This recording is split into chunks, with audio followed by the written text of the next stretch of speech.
የሆርሙዝ ጉዳይ ዳግም ማጨቃጨቁን ቀጥሏል። በትናንትናው መረጃችን በኦማን በኩል ሆርሙዝ ሌላ መተላለፊያ አገኘ የሚል መረጃ እንዳደረስናችሁ ይታወቃል። ይህን ተከትሎም ታዲያ የኢራን አብዮታዊ ዘብ ማስጠንቀቂያ ሰጥቷል። አብዮታዊ ዘቡ በሰጠው ማስጠንቀቂያ አዲሱ የባህር መንገድ ከቴህራን ጋር ንግግር ሳይደረግበት መወሰዱን በመግለጽ ይህ አሰራር እጅግ አደገኛ መሆኑን አስታውቋል። ለመሆኑ አብዮታዊ ዘቡ ስለዚህ ጉዳይ ምን አለ? የሰጠው ማስጠንቀቂያስ ምን ይላል? የሆርሙዝ ፖለቲካስ አሁን በምን ደረጃ ላይ ይገኛል? የሚሉትን ዝርዝር ጉዳዮች በስፋት እናስደምጣቸዋለን። ሌላውና የዕለቱ አበይት ጉዳያችን ግን ሰሜን ኮሪያንና ኢራንን የሚመለከት ይሆናል። አንድ የቀድሞ የሰሜን ኮሪያ ዲፕሎማት ያደረጉት ቃለ ምልልስ እጅግ አነጋጋሪ ሆኗል። እንደ ባለስልጣኑ መረጃ ሰሜን ኮሪያም ኢራንም ተጠቃሚ የሆኑበት አንድ ስራ አብረው ሰርተዋል። ለመሆኑ ይህ ሚስጥራዊ ስራ ምንድን ነው የሚለውን ጉዳይ በስፋት እንመለከተዋለን። የመጨረሻው መረጃችን የሚሆነው ደግሞ የአረብ ሀገራት ተማጽኖና የማርኮ ሩቢዮ ማጽናናትን የሚመለከት ይሆናል። የአሜሪካ የውጭ ጉዳይ ሚኒስትር ማርኮ ሩቢዮ በባህሬን ባደረጉት ስብሰባ አሜሪካ እናንተን ትታ የምታደርገው ምንም አይነት ስምምነት የለም በማለት ለገልፍ ሀገራት ያላቸውን ወዳጅነት አሳይተዋል ተብለዋል። በተለይም በሆርሙዝ የባህር በር ላይ ኢራን ክፍያ ልትጠይቅ የምትችልበትን ሁኔታ አሜሪካ እንደማትቀበልና በክልሉ ያላትን የጸጥታ ቁርጠኝነት አጽንኦት ሰጥተው ተናግረዋል። ስለዚህ ጉዳይና ስለ አሜሪካ የዲፕሎማሲ አቋም የምናስደምጣችሁ ይኖራል። እናንተ ብቻ አብራችሁን ብትቆዩ እነዚህንና ሌሎች የቀኑን ትኩስ ዓለም አቀፋዊ መረጃዎች እንደምታደምጡ በመተማመን ነው። ቻናላችንን ሰብስክራይብ፣ ይህን ቪዲዮ ላይክ እንድታደርጉም በአክብሮት እንጠይቃችኋለን።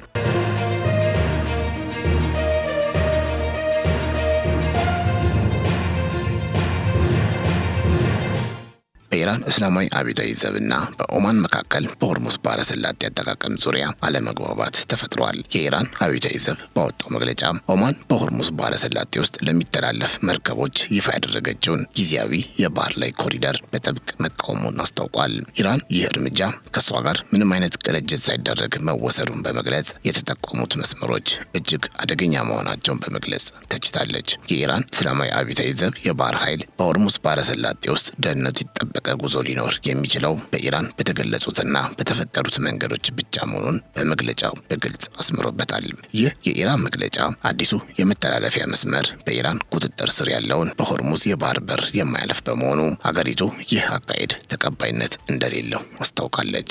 ኦማን በበኩሏ በሆርሙዝ ባህረ ሰላጤ የሚያልፉ መርከቦች ሁሉ ጊዜያዊ የባህር ላይ ኮሪደሩን እንዲጠቀሙ ከዓለም አቀፍ የባህር ላይ ድርጅት IMO ጋር መስማማቷን ይፋ ማድረጓን በትናንትና መረጃችን ማድረሳችን ይታወሳል። ኦማን ለእነዚህ ጊዜያዊ መስመሮች የሚያስፈልጉ መጋጠሚያዎችን በማቅረብ መርከቦች በደረጃና ቁጥጥር ባለው መልኩ እንዲንቀሳቀሱ መመሪያ ሰጣለች። የኢራን አብዮታዊ ዘብ በአንጻሩ አንዳንድ ባለስልጣናት በአዲሱ የመተላለፊያ መስመር ላይ እንዲያልፉ መፈቀዱ ተቀባይነት የሌለውና አደገኛ መሆኑን በመግለጽ የኦማንን አዲስ የመተላለፊያ ኮሪደር በተዘዋዋሪ መንገድ ነቅፏል። የኢራን ወታደራዊ መግለጫው ከነዚህ መስመሮች ውጪ የሚደረግ ማንኛውም የመርከቦች እንቅስቃሴ እጅግ አደገኛና የተከለከለ መሆኑን በማስጠንቀቅ መርከቦች ከታወቁት መስመሮች ውጪ ከማንኛውም እንቅስቃሴ በጥብቅ እንዲቆጠቡ አሳስቧል። በመካከለኛው ምስራቅ ባለው አለመረጋጋት መካከል ኦማንና ኢራን ባለፉት ወራት ውስጥ ሰፊ ውይይቶችን ሲያደርጉ ቆይተዋል። የውይይታቸው ዋና ዓላማ ሁለቱ ሀገራት በባህረ ሰላጤው አዋሳኝ እንደመሆናቸው መጠን ከጦርነቱ በኋላ በሆርሙዝ ባህረ ሰላጤ ላይ የጋራ አስተዳደር ዘዴን ለመዘርጋት መሆኑ ተገልጿል። ምንም እንኳ ኦማን በትናንትናው ዕለት ይህ የባህር ላይ ኮሪደር በአሜሪካና በኢራን ስምምነት ውጤቶችና ጥረቶች መሰረት የተገኘ መሆኑን ብትገልጽም የኢራን እስላማዊ አብዮታዊ ዘብ ይህ ማስታወቂያ ቴህራንን ሳያሳውቁ ወይም ሳይመክሩ መደረጉን በመጠቆም ቅሬታውን አሰምቷል። የኢራንና የኦማን ከፍተኛ ባለስልጣናት ማክሰኞ ዕለት በሙስካት ተገናኝተው ለሆርሙዝ ባህረ ሰላጤ የወደፊት የአስተዳደር መዋቅር የሚወስን የጋራ የስራ ቡድን ለማቋቋም ስምምነት ላይ ደርሰው ነበር። ሁለቱም ወገኖች በባህረ ሰላጤው ለሚደረግ የንግድ መተላለፊያ ስለሚኖረው ወጪዎች የተወያዩ ሲሆን በዓለም አቀፍ ሕግ መሰረት በውሃ መስመሩ ላይ ደህንነቱ የተጠበቀ ጉዞ እንዲኖር ያላቸውን ቁርጠኝነት አረጋግጠዋል። ይሁን እንጂ የኢራን እስላማዊ አብዮታዊ ዘብ በሆርሙዝ ባህረ ሰላጤ ለመሻገር ብቸኛው የተፈቀደው መንገድ በቴህራን ይፋ የተደረገው ብቻ መሆኑን እንደገና አረጋግጠዋል። የአሜሪካና የኢራን ድርድር ከተጀመረበት ጊዜ አንስቶ የሆርሙዝ ባህረ ሰላጤ የክርክር ማዕከል ሆኖ ቆይቷል። ከቅርብ ጊዜው የጋራ መግባቢያ ሰነድ በፊት ሁለቱም ሀገራት ኢራንና ዋሽንግተን በስትራቴጂያዊው የውሃ መስመር ውስጥና በአካባቢው ላይ የባህር ላይ ገደቦችን ሲጥሉ ነበር። ባለፈው ሳምንት አሜሪካና ኢራን በሁለቱ ሀገራት መካከል ያለውን ግጭት ለማቆምና የሆርሙዝ ባህረ ሰላጤን እንደገና ለመክፈት ያለመ ስምምነት በዲጂታል መንገድ መፈራረማቸው ይታወሳል። ይሁን እንጂ እስራኤል በደቡብ ሊባኖስ የምታደርገው ጥቃት በመቀጠሉ ምክንያት አሜሪካ የተፈራረሙትን ስምምነት ተግባራዊ ሳታደርግ በመቅረቷ ቴህራን የሆርሙዝ የባህረ ሰላጤን እንደምትዘጋ ካስታወቀች በኋላ ውጥረቱ እንደገና አገርሽቷል። አሜሪካ በበኩሏ ዓለም አቀፍ የውሃ መስመር መሆኑን በመጥቀስ በማለፉ ምክንያት ምንም አይነት ክፍያ ሊጠየቅበት እንደማይገባ ትከራከራለች። ነገር ግን አሁን ከሰዓታት በፊት የኢራን ወታደራዊ ኃይል የሆነው አብዮታዊ ዘቡ በሰጠው መግለጫ በሆርሙዝ የባህር በር በኩል ለመጓዝ ብቸኛው የተፈቀደው መስመር በኢራን የተገለጸው ብቻ ነው ብሏል። ይህ በእንዲህ እንዳለ የአሜሪካው የውጭ ጉዳይ ሚኒስትር ማርኮ ሩቢዮ የባህረ ሰላጤ ሀገራትን በጎበኙበት ወቅት ዋሽንግተን ምንም አይነት ክፍያ ወይም ታክስ እንደማትቀበል በግልጽ አስታውቀዋል። በባህሬን በሰጡት ጋዜጣዊ መግለጫ አሜሪካ በማንኛውም ሀገር የባህር ወሽመጡ ላይ የሚቀርብ የይገባኛል ጥያቄን እንደማትቀበል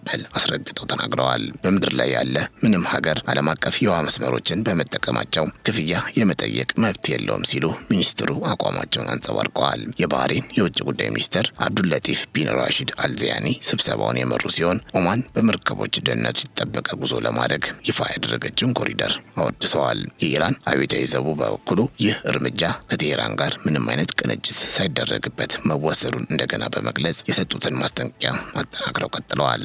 እንደ አሶሴትድ ፕሬስ ዘገባ ስቶክ ዋሪየር የተባለችው የላይቤሪያ የነዳጅ መርከብ በሆርሙዝ የባህር በር እንደምትጓዝ ካሳወቀች በኋላ የባህር ዳርቻውን ተከትላ በኦማን ኮሪደር በኩል መውጣቷን አስታውቋል። ይህ እንቅስቃሴ የኢራን አብዮታዊ ዘብ ቁጥጥርን ማለፉ ለወታደራዊው አካል ከፍተኛ መበሳጨትን ፈጥሯል።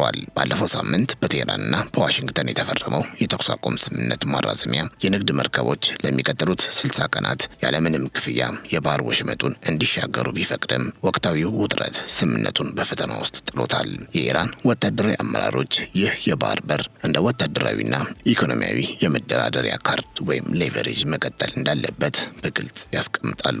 ይህ ሁሉ ሁኔታ በአካባቢው ያለውን የጂኦፖለቲካዊ ውጥረት ይበልጥ ውስብስብ አድርጎት ይገኛል።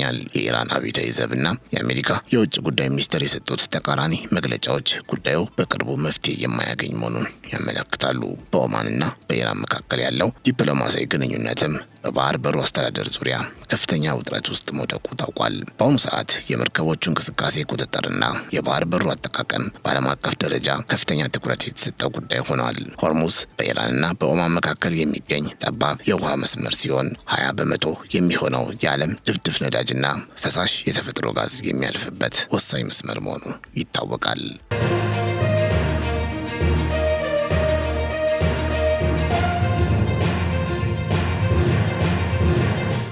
ወደ ቀጣዩ መረጃችን ስናመራ ሰሜን ኮሪያንና ኢራንን እናገኛለን። የቀድሞ የሰሜን ኮሪያ ዲፕሎማት ይፋ ባደረጉት መረጃ ፒዮንግያንግ ለኢራን የዋሻ ግንባታ ቴክኖሎጂን በመሸጥ ከፍተኛ መጠን ያለው የገንዘብ ተጠቃሚ መሆኗን ገልጸዋል። በኩዌት የሰሜን ኮሪያ ኤምባሲ የቀድሞ ተጠባባቂ አምባሳደር የነበሩት ሪዩ ሂዮን ዎ በደቡብ ኮሪያ ታዋቂ የምርምር ተቋም በታተመ ቃለመጠይቅ ላይ እንደተናገሩት ሰሜን ኮሪያ ለኢራን የዋሻ ዲዛይንና ግንባታ እውቀት በማቅረብ ወደ 25 ሚሊዮን ዶላር አግኝታለች። ይህ የቴክኖሎጂ ሽግግር በኢራን ውስጥ በሚገኙ ወሳኝ የኒውክሌር ማዕከላት ላይ ትልቅ ሚና እንደነበረው ዲፕሎማቱ አስረድተዋል። በተለይም በናታንዝና በኢስፋን የሚገኙ የመሬት ውስጥ የኒውክሌር ፋሲሊቲዎችን ለመገንባት የሰሜን ኮሪያውያን የባለሙያ እገዛና ዲዛይን በስፋት ጥቅም ላይ እንደዋለ ተረድቻለሁ በማለት ሪዮ አስታውቀዋል። ይህ ግንኙነት በሁለቱ ሀገራት መካከል የነበረውን ጥልቅ የቴክኒክ ትብብር የሚያሳይ እንደሆነም ተጠቁሟል። የሰሜን ኮሪያ የዋሻ ግንባታ ቴክኖሎጂ ለኢራን መሸጥ ጉዳይ ትልቅ የጂኦፖለቲካዊ ውይይት መነሻም ሆኗል። የሪዮ መግለጫዎች ቀደም ሲል በመገናኛ ብዙሃን ሲነገሩ የነበሩ መላምቶችን የሚያረጋግጡ ሆነውም ተገኝተዋል። የቴክኖሎጂ ዝውውሩ በቀጥታ ለኒውክሌር ማዕከላት ደህንነትና ጥበቃ አስተዋጽኦ ያደረገ መሆኑም አነጋጋሪ ሆኗል። ኢራን በሰሜን ኮሪያ ድጋፍ የገነባቻቸው እነዚህ የመሬት ውስጥ መዋቅሮች ከውጭ ጥቃቶች ለመከላከልና የኒውክሌር ፕሮግራሟን በሚስጥር ለማራመድ እንደረዳት ይገመታል። በሁለቱ ሀገራት መካከል የተደረገው ይህ የገንዘብና የቴክኖሎጂ ስምምነት በወቅቱ በዓለም አቀፍ ደረጃ የተጣሉባቸውን ማዕቀቦች በመሻገር የተከናወነ ድብቅ እንቅስቃሴ እንደሆነም ይነገራል። ይህም ለወደፊቱ የሁለቱን ሀገራት የጦር መሳሪያና የቴክኖሎጂ ትስስር ጥልቀት የሚያሳይ ወሳኝ ምልከታ ተደርጎ ተወስዷል። ሰሜን ኮሪያ ከሂዝቦላና ከሐማስ ጋር ስላላት ቀጥተኛ ግንኙነት ሲጠየቁም የቀድሞ ዲፕሎማት ሪዮ ዘገባዎቹ ትክክል እንዳልሆኑ በማስተባበል ምላሽ ሰጥተዋል። ብዙ የመገናኛ ብዙሃን ስለ ሰሜን ኮሪያ፣ ሂዝቦላህና ሐማስ ግንኙነት የሚያናፍሱት ወሬዎች በሙሉ እውነት አይደሉም በማለት አጣጥለዋል። ይሁን እንጂ ሪዮ አንድ ወሳኝ ነጥብ በማንሳት ሰሜን ኮሪያ ለእነዚህ ታጣቂ ቡድኖች በቀጥታ የዋሻ ግንባታ እውቀትን ባታስተላልፍም ኢራን ከሰሜን ኮሪያ የተቀበለችውን እውቀት ለሂዝቦላህ ወይም ለሐማስ ማስተላለፏ ግን አይታሰብም ማለት እንደማይቻል ገልጸዋል። ይህ አገላለጽ በሰንሰለት መልክ የሚደረግ የቴክኖሎጂ ሽግግር በአካባቢው ተጽዕኖ ፈጣሪ ሊሆን እንደሚችል የሚያሳይ ፍንጭ ሆኖ ታይቷል። በዚህም መሰረት የሰሜን ኮሪያ የዋሻ ግንባታ ቴክኖሎጂ ወደ ሌሎች ሀገራት የመድረስ እድሉ እንዳለ ተረጋግጧል። ይህ ጉዳይ በአሜሪካ የባህር ኃይል የቀድሞ አባልና የአንጀሎ ስቴት ዩኒቨርሲቲ ፕሮፌሰር የሆኑት በብሩስ ቤክቶል ጥናት ጭምር የተደገፈ ነው። ቤክቶል በማርች ወር በዋሽንግተን ታይምስ እንደገለጹት በ2000ዎቹ መጀመሪያ ላይ በኢራን የተገነቡ አብዛኞቹ የመሬት ውስጥ ፋሲሊቲዎች በሰሜን ኮሪያውያን እገዛ እንደተገነቡ አረጋግጠዋል። የኢስፋን የኒውክሌር ፋሲሊቲ ግንባታን ጨምሮ ሰሜን ኮሪያውያን በኢራን የመሬት ውስጥ ግንባታ ስራዎች ላይ ንቁ ተሳትፎ እንደነበራቸው ተመልክቷል። ቤክቶል አክለው እንደገለጹት የሰሜን ኮሪያ ድጋፍ የሚሳኤል ሲስተሞችን፣ የጦር መሳሪያ ፋብሪካ ግንባታ እገዛን፣ የተለያዩ መለዋወጫዎችንና የቴክኒክ ባለሙያዎችን በሰፊው ያጠቃልላል። ይህ መረጃ ኢራንና ሰሜን ኮሪያ እነዚህን የቴክኖሎጂ ዝውውሮች በይፋ ባያረጋግጡም በከፍተኛ ደረጃ የቴክኒክ ትብብር እንደነበራቸው የሚያረጋግጥ ነው ተብሏል። እነዚህ መረጃዎች በአጠቃላይ ሲታዩ የሰሜን ኮሪያና የኢራን ወታደራዊ ትብብር ምን ያህል ጥልቅና ስልታዊ እንደሆነ በግልጽ ያሳያል። ምንም እንኳ ኢራንና ሰሜን ኮሪያ በይፋ ስለ እነዚህ የዋሻ ግንባታዎችና የቴክኖሎጂ ዝውውሮች ዝምታን የመረጡ ቢሆንም የባለሙያዎችና የቀድሞ ዲፕሎማቶች ምስክርነት ግን እውነታውን እየገለጠ ይገኛል ሲል ኢራን ኢንተርናሽናል ዘግቧል። የዋሻ ግንባታው ለኢራን የኒውክሌር መርሃ ግብር የመከላከያና የደህንነት ጋሻ በመሆን ከፍተኛ ሚና እንደተጫወተም ይታመናል።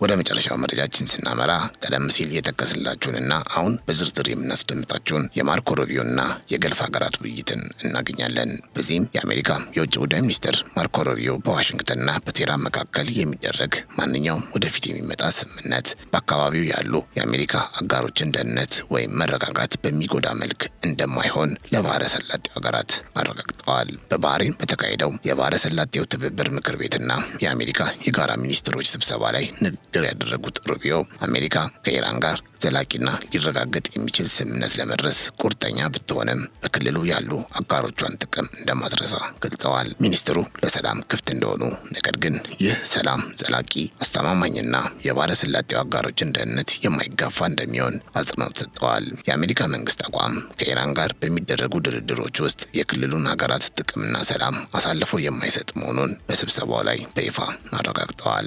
ሩቢዮ በስብሰባው ላይ ባስተላለፉት መልእክት ኢራን በስልታዊ ጠቀሜታ በታላቁ የሆርሙዝ የባህር በር ለሚያልፉ መርከቦች ክፍያ ልትጠይቅ ትችላለች የሚለውን አስተሳሰብ በጽኑ ውድቅ አድርገዋል። ዓለም አቀፍ የውሃ መስመሮች ለዓለም አቀፍ የባህር ጉዞ ክፍት ሆነው መቀጠል አለባቸው ሲሉም ተከራክረዋል። ማንኛውም ሀገር በዓለም አቀፍ የባህር መስመር ላይ ክፍያ እንዲጥል መፍቀድ አደገኛ ቅድመ ሁኔታን የሚፈጥርና በዓለም አቀፍ ደረጃ የባህር ንግድን የሚያስተጓጉል መሆኑን አስረድተዋል። የክፍያዎቹ ስያሜ ግብር ወይም አገልግሎት ክፍያ ቢሆኑም ይዘታቸው አንድ እንደሆነ በመግለጽ ዋሽንግተን በባህር መስመሩ ላይ በሚደረግ ጉዞ ላይ ማንኛውንም አይነት ገደብ እንደማትቀበል በግልጽ አስታውቀዋል። አሜሪካ ከኢራን ጋር የምትፈልገው ውጤታማ፣ ተፈጻሚነት ያለውና ሊረጋገጥ የሚችል ስምምነት መሆኑን ደግሞ ገልጸዋል። ዋሽንግተን ኢራን የኒውክሌር መሳሪያ እንዳታገኝ ያላት አቋም ጸንቶ እንደሚቀጥልም አክለዋል። እንደ ሩቢዮ ገለጻ ማንኛውም ስምምነት እነዚህን ሁኔታዎች ካሟላና ለክልሉ የረጅም ጊዜ መረጋጋት አስተዋጽኦ ካደረገ አሜሪካ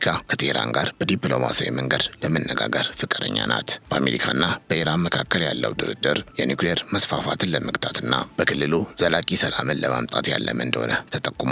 የውጭ ጉዳይ ሚኒስትሩ ኢራን በክልሉ የኒውክሌር አቅም እንዳታዳበር አሜሪካ የምታደርገው ጥረት ቀጣይ መሆኑን ለባህረ ሰላጤው ሀገራት አረጋግጠዋል። በሌላ በኩል የባህሬን የውጭ ጉዳይ ሚኒስትር አብዱልለጢፍ ቢን ራሺድ አልዚያኒ ኦማን የንግድ መርከቦች በሆርሙዝ የባህር በር በኩል በሰላም እንዲያልፉ ለማስቻል ያቀረበችውን የባህር የባህር ላይ ኮሪደር ማቋቋም ተነሳሽነትን አወድሰዋል። ይህ አስተያየት የተሰጠው በባህረ ሰላጤው ሀገራትና በአሜሪካ ባለስልጣናት መካከል ስለ ክልላዊ ደህንነት፣ የባህር ላይ ጉዞና በባህረ ሰላጤ ውስጥ ያለውን ውጥረት ለመቀነስ በሚደረጉ ጥረቶች ዙሪያ በተደረገው ውይይት ወቅት ነው። በስብሰባው ላይ የተገኙት የባህረ ሰላጤው ምክር ቤት ወይም የጂሲሲ አባል ሀገራት ተወካዮች በአካባቢው የባህር ደህንነትን ለማረጋገጥና ንግድን ለማቀላጠፍ የሚደረጉ ጥረቶች ላይ ትኩረት ሰጠው ተወያይተዋል። የኦማን የባህር ላይ ኮሪደር ተነሳሽነት በአካባቢው ያሉ ሀገራትን ፍላጎት በጋራ ለማሟላት የተወሰደ እርምጃ ተደርጎ ታይቷል። በጥቅሉ የባህሬኑ ስብሰባ አሜሪካ ለባህረ ሰላጤው ሀገራት ያላትን ድጋፍ ያሳየችበት መድረክ ሆኗል። የሩቢዮ ንግግር አሜሪካ በክልሉ ካሉ አጋሮቿ ጋር ያላትን ወታደራዊና ዲፕሎማሲያዊ ትስስር የሚያጠናክር ሆኖ የተገኘ ሲሆን በሆርሙዝ የባህር በር ላይ የሚነሱ ክርክሮችና የኒውክሌር ስምምነት ጥያቄዎች ለክልሉ ደህንነት ወሳኝ መሆናቸው በስብሰባው ላይ በስፋት ተነስቷል። አሜሪካ ከኢራን ጋር የምትገባበት ስምምነት በክልሉ ሀገራት መካከል መተማመንን የሚፈጥርና ግጭትን የሚያስወግድ መሆን አለበት በሚለው ነጥብ ላይም ሁሉም ተስማምተዋል ሲል የዘገበው ዘኒው አረብ ነው።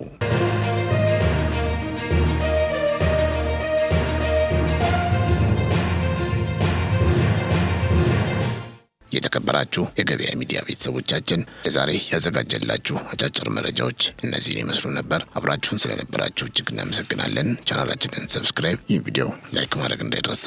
በያላችሁበት ሰላም